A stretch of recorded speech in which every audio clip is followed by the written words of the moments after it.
अस्सलामुअलैकुम, नमस्ते, सत श्री अकाल। उम्मीद करता हूँ ठीक होंगे, खुश होंगे। मैं हूँ तारिक नियाज़ी, मेरे साथ मौजूद हैं। अस्सलाम वालेकुम, नमस्ते, सत श्री अकाल। मैं हूँ सवेरा खान। तो चलते हैं वीडियो की तरफ से, करेंगे बहुत सारी बातें। So let's go. दोस्तों, वीडियो का टाइटल है everything you know about Mahakumbh is wrong. हम महाकुंभ के बारे में जो जानते हैं वो गलत है, यानी myth and mysteries of Mahakumbh 2025। Start करते हैं वीडियो। साथियों, 12 वर्षों बाद प्रयागराज में फिर से करोड़ों संतों और भक्तों की भीड़ उमड़ पड़ी है। और इस बार कुंभ नहीं है, महाकुंभ है। और ऐसा दिव्य महाकुंभ हमारे और आपके जीवन का पहला और आखिरी होने वाला है, क्योंकि महाकुंभ 12 कुंभ के बाद 144 वर्षों के बाद आयोजित होता है। अब साथियों, कुंभ और कुंभ के इतिहास को लेकर बहुत ढेर सारी मिस्ट्रीज हैं, बहुत ढेर सारी भ्रांतियां हैं जो समाज में फैली हुई हैं। बहुत ढेर सारी ऐसी बातें हैं जो हिंदुओं को जाननी चाहिए, लेकिन या तो वो अनजान है या फिर गलत जानते हैं। साथियों, कुंभ मेले का वर्णन ना तो वेदों में मिलता है और ना ही पुराणों में। ऐसे में इतना बड़ा मेला जहाँ पर करोड़ों साधु संत, करोड़ों हिंदू भक्त इकट्ठा होते हैं, कैसे हिंदू संस्कृति का हिस्सा बन गया, इस मिस्ट्री को इस वीडियो में हम डिकोड करेंगे। कुंभ मेला कोई स्नान पर्व तक सीमित नहीं है और ना ही ये लोगों की लगने वाली भीड़ है। कुंभ एक दिव्य परंपरा है जहां पर कल्पवास बिताने के लिए सनातन संस्कृति के 13 अखाड़े आते हैं, जिनके बिना कुंभ मेला कभी पूर्ण नहीं हो सकता। तो साथियों, आप सभी का हाइपर क्वेस्ट के एपिसोड नंबर 137 में स्वागत है। आज के एपिसोड में हम कुंभ मेले के अराउंड जितनी भी मिस्ट्री है या रहस्य है उसको जानेंगे, जो मिथ्स हैं उनको डिबंक करेंगे, जो कुंभ की आत्मा है, अखाड़े, उनके विषय में भी जानेंगे, क्योंकि उनके विषय में कोई बात नहीं करता। तो साथियों, आप सभी चैनल को सब्सक्राइब कर लें। अब बिना किसी विलंब के आज के विश्लेषण को प्रारंभ करते हैं।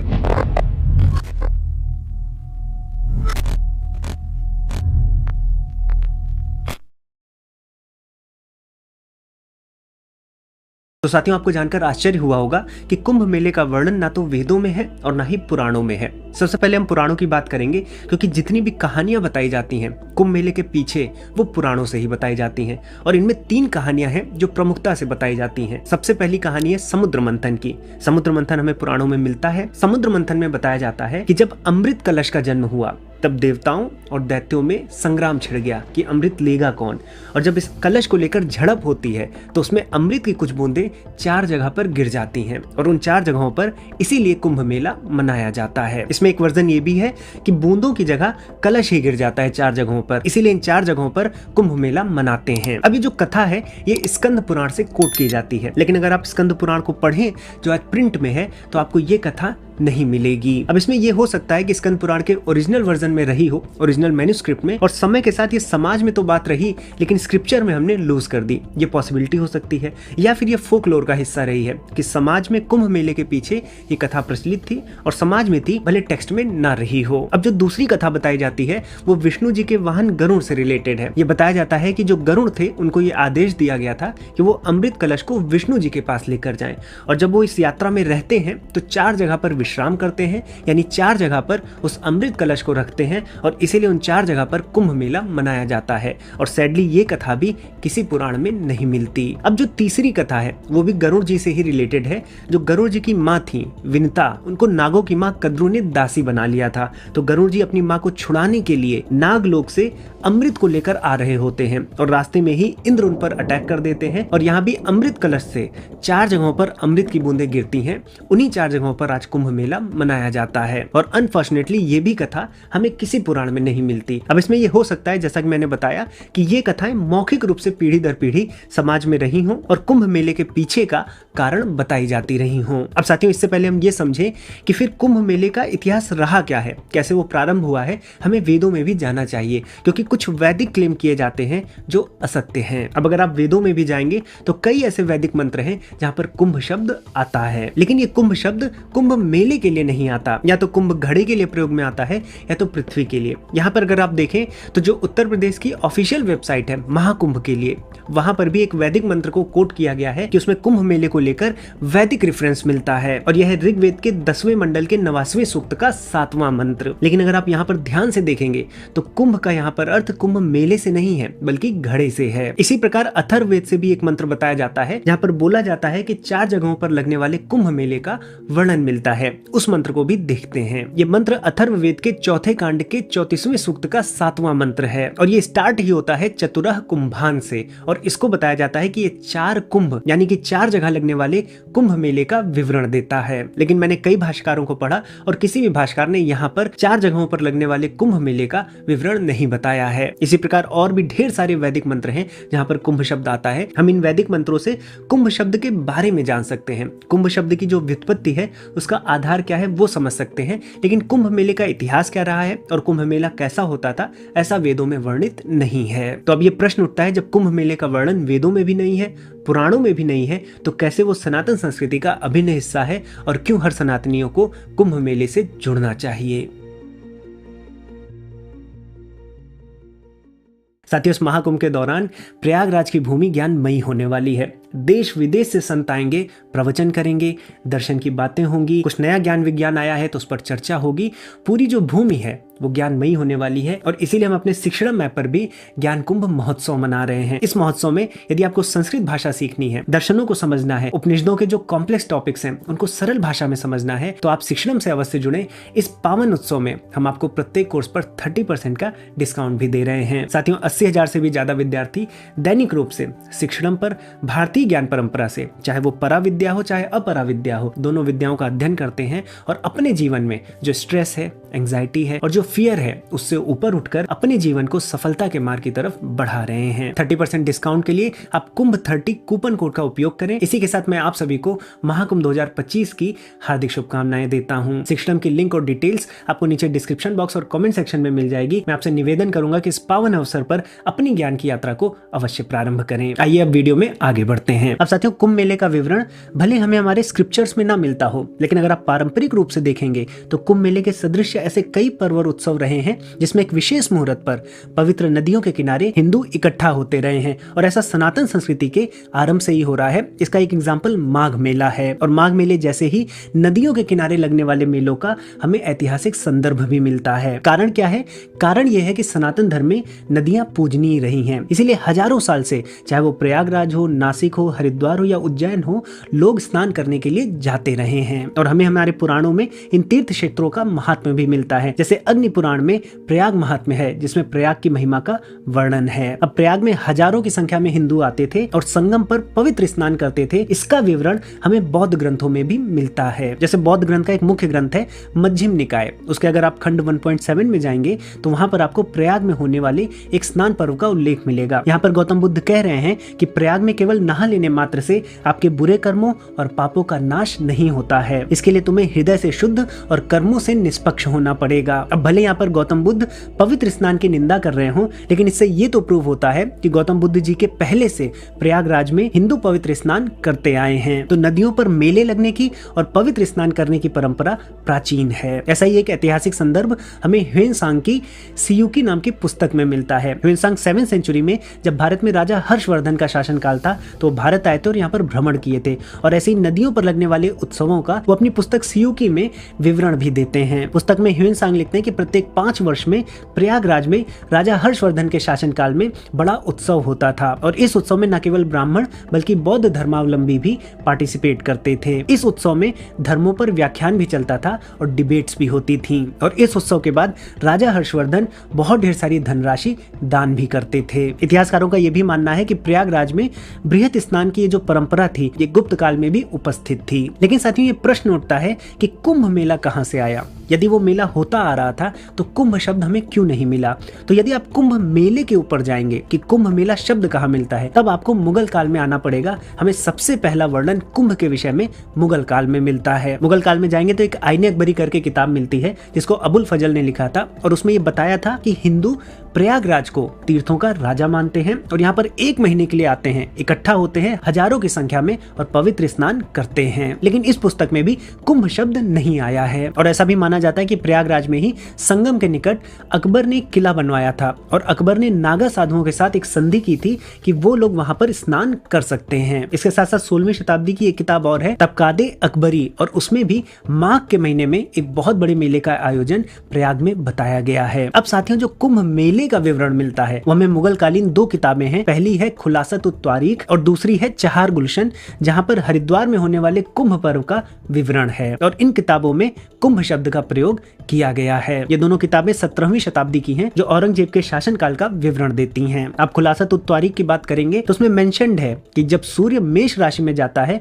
और बृहस्पति कुंभ राशि में, तो प्रत्येक 12 वर्ष के अंतराल में हरिद्वार में कुंभ पर्व मनाया जाता है। चहार गुलशन में भी जाएंगे तो बृहस्पति के कुंभ राशि में प्रवेश होने पर हरिद्वार में कुंभ पर्व मनाया जाता है, ऐसा लिखित है। अच्छा, एक अच्छा एविडेंस हमें झांसी गाजीटियर में मिलता है। इसमें वर्णित है कि 1751 ईस्वी में अहमद खां बंगश अवध के नवाब सफदरगंज को हरा करके इलाहाबाद के किले को घेर लेता है और वो नगर पर अधिकार करने ही वाला होता है कि कुंभ का पर्व आ जाता है। ऐसे में देश विदेश से बहुत ढेर सारे नागा सन्यासी प्रयागराज में पहुंचने लगते हैं, अपना कार्यक्रम करते हैं, उत्सव मनाते हैं, पवित्र स्नान करते हैं और उसके बाद सेना बना करके अहमद खां बंगश से युद्ध भी करते हैं और अहमद खां बंगश को हरा कर प्रयागराज की रक्षा भी करते हैं। और ये कुंभ का पर्व 4 जगहों पर अंग्रेजी शासनकाल में भी मनाया जाता था और इसके लिए अंग्रेज अलग से व्यवस्था करते थे। अब साथियों, यहाँ पर एक चीज और क्लैरिफाई करनी है कि भले हमें कुंभ मेला ऐसा शब्द ना मिलता हो पुराणों में, लेकिन जो एस्ट्रोनॉमिकल कॉम्बिनेशंस मिलती हैं नदियों पर मेले लगने के लिए, उन्हीं एस्ट्रोनॉमिकल कॉम्बिनेशंस में माघ मेला या अन्य मेले होते थे। और कुंभ मेला भी जिस योग पर होता है, जिस मुहूर्त पर होता है, वो पुराणों में वर्णित है। चाहे आप पद्म पुराण पढ़ें या शिव पुराण पढ़ें, दोनों में वो सारे कॉम्बिनेशंस दिए गए हैं, एस्ट्रोनॉमिकल कॉम्बिनेशंस जिस पर मेले होते हैं और उसी पर कुंभ मेला भी प्रयागराज में होता है। तो साथियों, अब आइए इन एस्ट्रोनॉमिकल कॉम्बिनेशंस को पुराणों के माध्यम से समझते हैं, जिससे हम समझ पाएं कि कुंभ मेला किन योगों में किया जाता है और किन योगों में कहां पर, किस स्थान पर होना है, ये किस तरह से डिसाइड होता है। अब साथियों, कुंभ के पीछे जो कथाएं बताई जाती हैं पुराणों से, विशेषकर समुद्र मंथन की, कि वहां पर अमृत की कुछ बूंदें 4 जगहों पर गिरी थी और इसलिए कुंभ होता है, या 4 जगहों पर कलश गिर गया था इसलिए कुंभ होता है, ये भले ना मिलता हो, लेकिन इन कथाओं में जो एस्ट्रोनॉमिकल कॉम्बिनेशंस हैं को बहुत अच्छी तरह से सिंबॉलिकली बताया गया है। जैसे अगर आप कथा को पढ़ेंगे समुद्र मंथन की, तो उसमें एक जगह आता है जब देवताओं और दैत्यों में संग्राम छिड़ जाता है कि अमृत किसको मिलेगा, तो अमृत को बचाने के लिए 3 देवताओं की बात की गई है। ये जो संग्राम चलता है देवताओं और दैत्यों के बीच, ये 12 दिनों तक चलता है। पहले तो आप ये ध्यान रखिए। दूसरा, इसमें जो चंद्रमा है वो कलश के मुख से अमृत बह ना जाए इससे रोकते हैं, और जो सूर्य हैं वो कलश फूट ना जाए, वो कुंभ फूट ना जाए इससे रोकते हैं, और जो बृहस्पति होते हैं वो दैत्यों के पास इस कुंभ को, इस कलश को, अमृत कलश को पहुंचने से बचाते हैं। तो यहाँ पर 4 चीजें हैं। पहला है 12 दिन।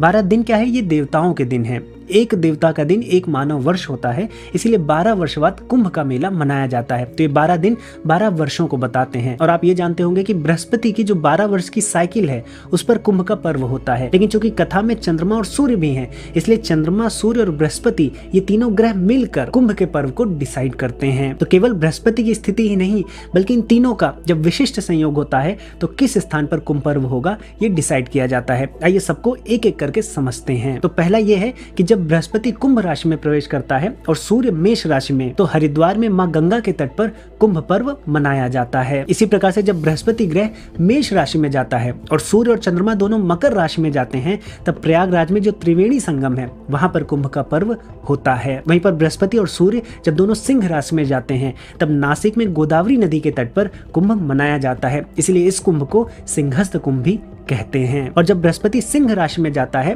और सूर्य मेष राशि में प्रविष्ट होता है, तब उज्जैन में क्षिप्रा नदी के तट पर कुंभ का आयोजन किया जाता है और इसे भी सिंहस्थ कुंभ कहते हैं। अब साथियों, ये राशियों में प्रविष्ट करना क्या होता है, एक ग्रह किसी राशि में कैसे जाता है, राशियां क्या होती हैं, किस प्रकार से गतियां होती हैं, इन सबको समझने के लिए हम एक वेदांग ज्योतिष पर भी वीडियो लाएंगे, जिसमें आप ज्योतिष के विषय में भी समझेंगे। तो आपको समझ में आएगा कि ये सब एस्ट्रोनॉमिकल गणनाएं किस प्रकार होती थी। और ये जितने भी योग बताए गए हैं ये लगभग 12 वर्ष के बाद ही बनते हैं, क्योंकि बृहस्पति को सूर्य का चक्कर लगाने में 12 वर्ष लगते हैं। इसलिए जितने भी कुंभ के पर्व होते हैं ये 12 वर्ष के बाद मनाए जाते हैं। यदि आप हरिद्वार और प्रयागराज की बात करेंगे तो 6-6 वर्ष पर भी कुंभ होता है, लेकिन उसे अर्ध कुंभ कहते हैं। इसके साथ साथ प्रयागराज में प्रत्येक वर्ष 1.5 माह का माघ मेला भी होता है। इसलिए प्रयागराज हमेशा तैयार रहता है साधु संतों के स्वागत के लिए। और ये जो 1.5 महीने का माघ मेला होता है, इसको आप मिनी कुंभ ही समझिए। इसलिए जितनी भी व्यवस्थाएं हैं वो प्रयागराज में हमेशा बनी रहती हैं। इसलिए जो प्रयागराज का कुंभ होता है वो चारों जगहों के कुंभ में से सबसे ज्यादा प्रसिद्ध है। अब साथियों, कुंभ केवल स्नान पर्व तक सीमित नहीं है, ऐसा मैंने कहा था, और मैंने अखाड़ों की बात की थी जो कुंभ की आत्मा माने जाते हैं। तो आइए इसको समझते हैं कि जो भ्रांति फैली हुई है कि कुंभ में जाना है और स्नान करना है और हमारे पाप धुल जाएंगे, उससे भी बढ़कर है कुंभ। कुंभ में और क्या क्या होता है, चलिए जानते हैं। अब साथियों, जितने भी साधु संत होते हैं, जो सन्यासी होते हैं, वो 12 वर्षों तक कहीं भी रहें, कोई भी तपस्या करें, कहीं भी साधना करें, लेकिन 12 वर्षों के बाद वो प्रयागराज में आपस में मिलने अवश्य आते हैं। क्यों आते हैं? केवल स्नान के लिए नहीं आते, बल्कि उन 12 वर्षों में यदि कुछ नया पता चला है, यदि कुछ नए अनुभव हुए हैं, कुछ नई विद्याएं पता चली हैं, तो आपस में मंथन करते हैं, चिंतन करते हैं और इस नए ज्ञान को प्रतिपादित भी करते हैं। वहां पर शास्त्रार्थ भी होता है और साथ में कल्पवास भी होता है। कल्पवास क्या है? जितने समय तक कुंभ होता है उतने समय तक सर्वस्व त्याग दिया जाता है, केवल एक समय भोजन किया जाता है और जमीन पर सोया जाता है। अब ये जितने भी सन्यासी होते हैं, संत होते हैं, ये अलग अलग अखाड़ों में बंधे रहते हैं। आइए समझते हैं कि ये अखाड़ों की परंपरा है क्या। अब साथियों, जब आप अखाड़ा शब्द सुनते हैं तो आपको लगता होगा कि अखाड़ा तो व्यायाम करने से संबंधित एक शब्द है। जो लोग व्यायाम करते हैं वहां अखाड़ा शब्द का प्रयोग किया जाता है। तो अखाड़ा साधु संतों के लिए क्यों प्रयोग किया जाता है?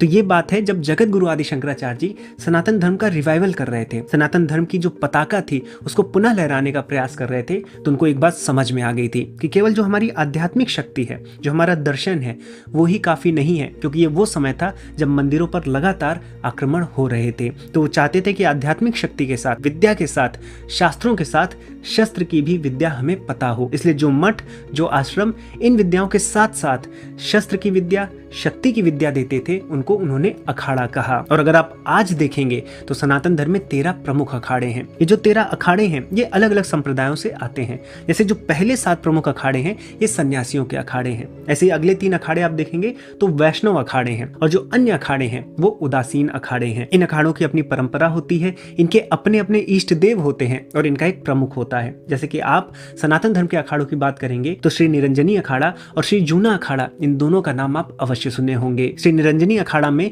जो इष्ट देव हैं वो भगवान शिव के पुत्र कार्तिक स्वामी हैं। वहीं जो जूना अखाड़ा है उसके जो इष्ट देव हैं वो भगवान दत्तात्रेय जी हैं। इसीलिए जो इनके प्रमुख होते हैं, और इनके प्रमुखों के बारे में आप जानते होंगे, श्री निरंजनी अखाड़ा के जो प्रमुख हैं महामंडलेश्वर कैलाशानंद गिरी जी, उनकी आप शिव तपस्या के बारे में अवश्य सुने होंगे। ऐसी जो श्री जूना अखाड़ा है जो उसके प्रमुख हैं आचार्य स्वामी अवधेशानंद गिरी जी, उनके भी विषय में आपने सुना होगा, बहुत ही ओजस्वी संत हैं। ऐसे सन्यासियों का एक अखाड़ा श्री महानिर्वाण अखाड़ा है। इसके इष्ट देव कपिल मुनि हैं, और अगर आप इतिहास में जाएंगे तो 1260 ईस्वी में भगवानंद गिरी जी के नेतृत्व में कनखल के एक मंदिर को 22,000 नागा साधियों ने आक्रमणकारियों से बचाया था। तो इन अखाड़ों का इतिहास पुराना है, इन्होंने भारत के इतिहास में बहुत महत्वपूर्ण योगदान दिया है। अब जैसे ही कुंभ की डेट्स आती हैं तो क्या होता है, तब ये जो अखाड़े होते हैं तो सबसे पहले इनको भूमि आवंटित की जाती है। तो सब अखाड़ों को अपनी अपनी भूमि मिल जाती है जहां पर वो भूमि पूजन करते हैं। भूमि पूजन के बाद शिविर का निर्माण होता है, और जब शिविर निर्माण हो जाता है तब सभी अखाड़े प्रयागराज में नगर प्रवेश निकालते हैं। यानी वो प्रयागराज में अपनी धर्म ध्वजा के साथ रैली करते हैं, जिससे जो प्रयागराज के वासी हैं और जो दूसरे लोग हैं वो उनके प्रवेश को देख पाए, उनका दर्शन कर पाए। तो ये एक प्रकार की शोभा यात्रा होती है। जैसे ओलंपिक्स के पहले हम मशाल को पूरे विश्व में घुमाते हैं, वैसे ही यहाँ पर जब कुंभ होता है तो जो अखाड़े हैं वो अपनी धर्म ध्वजा को चारों ओर प्रयाग में घुमाते हैं, और उस धर्म ध्वजा को, जो लगभग 52 हाथ ऊंची होती है, 70 से 72 फीट आप मान सकते हैं, उसको अपने शिविर में लगाते हैं। और जो वातावरण होता है, ऐसा माना जाता है कि जो वायु है उस ध्वजा से टकराकर पूरे कुंभ परिसर में फैलती है और आध्यात्म का वातावरण बनाती है। इन अखाड़ों को इसलिए आत्मा कहा जाता है क्योंकि ये अखाड़े निःशुल्क भोजन की व्यवस्था करते हैं। कोई भी आ रहा है तो उनके निःशुल्क रहने की व्यवस्था करते हैं, और न केवल व्यवस्थाएं बल्कि जो ज्ञान विज्ञान का संवाद है वो भी इन अखाड़ों में होता है। नए ज्ञान पर चर्चा होती है, शास्त्रार्थ होते हैं, कल्पवास किया जाता है, योग विद्याएं सिखाई जाती हैं, और इन्हीं शिविरों में प्रवचन भी होता है। तो आधुनिक युग में हम क्या देखते हैं कि आज यूनिवर्सिटीज में गेस्ट फैकल्टी आती हैं जो एक स्पेसिफिक सब्जेक्ट पर आपको ज्ञान देती हैं, या फिर हम देखते हैं कॉन्फ्रेंसेज होती हैं वर्ल्ड वाइड। तो इसी तरह से सनातन धर्म की भी परंपरा थी कि यदि ज्ञान विज्ञान में कोई वृद्धि हुई है, कुछ नया जाना गया है, तो उसकी कॉन्फ्रेंस होती थी, उस पर प्रवचन होता था और शास्त्रार्थ होते थे। यदि राजा को लगता था कि ज्ञान में वृद्धि नहीं हो रही है तो राजा कंडक्ट कराते थे इन्हीं मेलों में शास्त्रार्थ, और जो विजयी होता था उसको वस्त्र, अन्न, गौ आदि का दान करते थे। ये तो स्नान की इतर बात हो गई। स्नान भी किया जाता है। अखाड़े जब स्नान करते हैं तो उसको शाही स्नान कहा जाता है, जिसको अब हम राजयोगी स्नान भी कहते हैं या राजसी स्नान भी कहा जाता है। इस बार 3 डेट्स हैं, आप याद रखिएगा। पहली है 13 जनवरी जो पौष पूर्णिमा है, उसके बाद दूसरी है 12 फरवरी जो कि माघ पूर्णिमा है, और फिर अंतिम है 26 फरवरी जिस दिन महाशिवरात्रि है। इस कुंभ के समय में कई अखाड़े दीक्षा भी देते हैं। यदि आपको संन्यास धारण करना है तो यहाँ से आप दीक्षित हो सकते हैं, और वहीं से कुंभ के समय से ही हजारों लोग संन्यास भी धारण कर लेते हैं और सन्यासी का जीवन जीने लगते हैं। तो मेरा इस वीडियो के माध्यम से बहुत ढेर सारे मिथ्स को बस्ट करना था, आपको ये बताना था कि सही इतिहास क्या है, क्या बताया जाता है, क्या उसके प्रमाण है। इसके साथ साथ कुंभ केवल स्नान तक ही सीमित नहीं है, जैसा कि गौतम बुद्ध जी ने भी बताया कि अगर आप केवल स्नान करने जा रहे हैं और ये सोचकर कि उससे आपके पाप धुल जाएंगे, जैसा कि आजकल हम दूसरे तीर्थ स्थानों पर देखते हैं कि लोग बस यात्रा के लिए जाते हैं और वहां पर घोड़े, खच्चर आदि पर बैठ जाते हैं और उनको लगता है कि यात्रा कंप्लीट होने से उनको मोक्ष मिलेगा। तो ऐसा नहीं है। मन शुद्ध होना चाहिए, हृदय शुद्ध होना चाहिए, आपके कर्मों में वो दिखना चाहिए। उसके बाद कुंभ, ये जो पर्व होते हैं, ये आपकी आस्था को और दृढ़ करते हैं। यदि आप अपने पथ से भटक रहे हैं तो ऐसे पर्व में जब आप आते हैं तो यहाँ पर जब संतों के साथ मिलते हैं तो आप अपने पथ के लिए और दृढ़ता से आगे बढ़ने लगते हैं। तो जो स्नान है वो आपके निश्चय को और मजबूत करता है, और कुंभ का जो वातावरण है उसमें आप ज्ञान का संवर्धन करते हैं, और साथ में ज्ञान के लिए जो आस्था है वो भी आप में बढ़ती है। इसको महोत्सव में मैं भी अवश्य जाऊंगा। और साथ में कुंभ है, महाकुंभ है।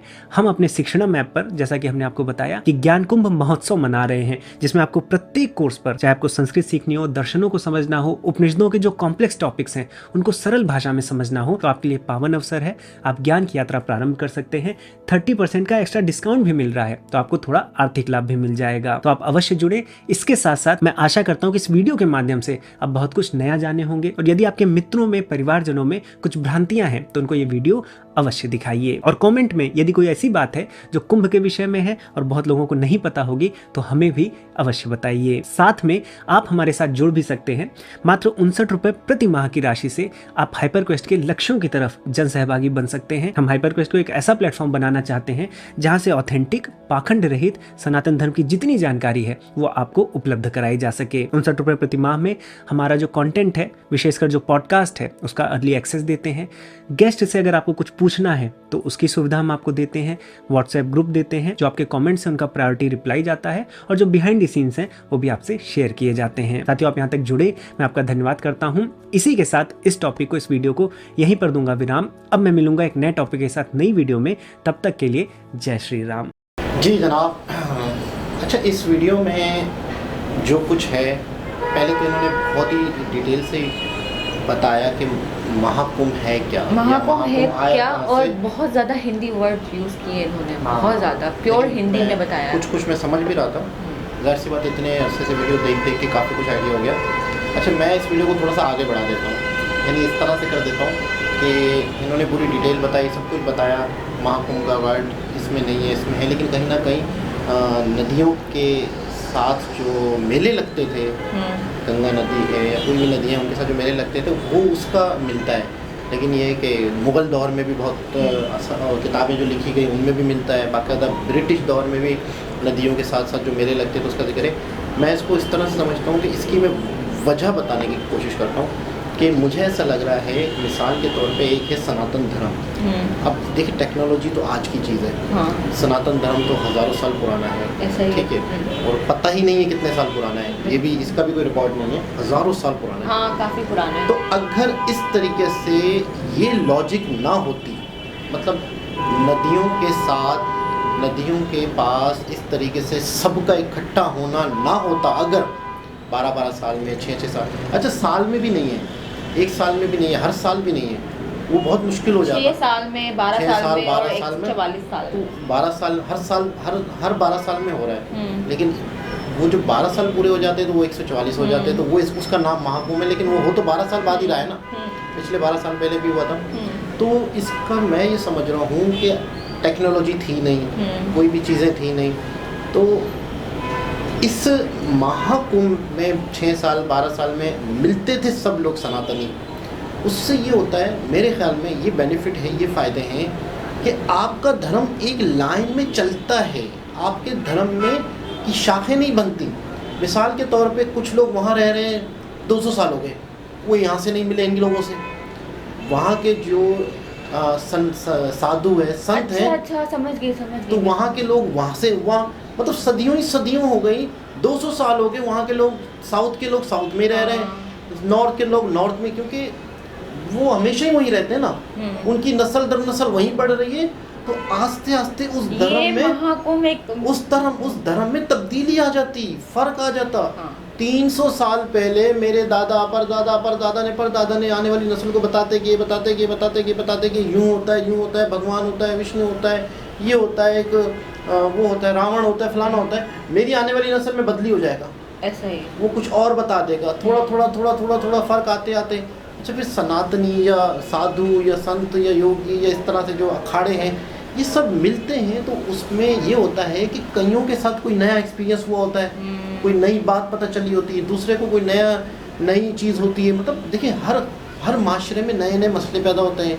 यार एक पत्नी और पत्नी का ये मसला था, उसका क्या हल है हमारे सनातन धर्म में, उसका हमें क्या करना चाहिए। उन्होंने फिर उनको बताया, वो एक नया मसला उनके साथ आया, नई बात उन्होंने पता चली, नया एक्सपीरियंस उनके साथ हुआ। संत साधुओं के साथ नए नए एक्सपीरियंस भी होते हैं। हाँ, जब आप तपस्या करते हो, 12 साल आप गारों में रहते हो या हिमालय में रहते हो, तो आपके साथ क्या अनुभव हुआ, आपने क्या चीज़ देखी, अब आप क्या बताते हो। कईयों को कौन सी सिद्धियाँ पर्याप्त हो गई, कईयों को कौन सी शक्तियाँ मिल गई।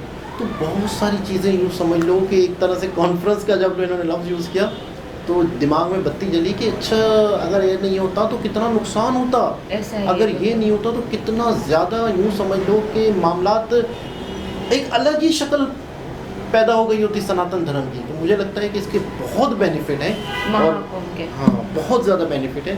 सबसे बड़ा बेनिफिट तो ये है कि सनातनी एक यूनिट है। यूनिट है वो, मतलब ये समझो कि महाकुंभ जो है वो एक आपको जगह दी गई है, बस एक मतलब एक बहाना है महाकुंभ, बहाना भी, लेकिन साथ साथ स्पिरिचुअल भी है और एक धार्मिक भी है, और लोगों को मिलाना है आपस में, स्नान लेने से अपने पाप धोना भी है।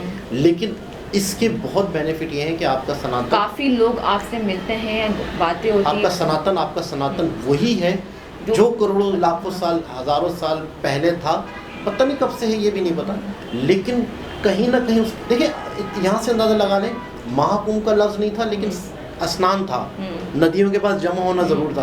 तो आहिस्ता आहिस्ता महाकुंभ का मेला आ गया ना। लेकिन अगर ये मिलते ही नहीं तो सनातन कहाँ चला जाता। ऐसा ही है, बिल्कुल। कुछ लोग जो बड़े बूढ़े जो पहले चलता आ रहा था वो तो करते, और अब इस तरह की कुछ और शब्द कुछ और हो जाते, भगवान लफ्ज़ की चेंज हो जाता, पता नहीं कोई और लफ्ज़ आ जाता। लेकिन सब जुड़ने रहने से ही वो चीज़, उनका एक्सपीरियंस, उनके तजर्बे सब मिले तो एक चीज़ को आज तक जो चलती हुई आ रही है परंपरा, वो इसलिए परंपरा चलती हुई आ रही है, जैसे टेम्पल का जो सिस्टम है, या पूजा का जो सिस्टम है, या विवाह का जो सिस्टम है, वो बदल नहीं गया, वो तब्दील नहीं हो गया। तो इसकी मेन वजह ये है कि सनातन की असल शक्ल महाकुंभ की वजह से, मेरे ख्याल में। तो दोबारा किसी और के साथ आपसे मुलाकात होती है, जब तक के लिए ख्याल रखिएगा।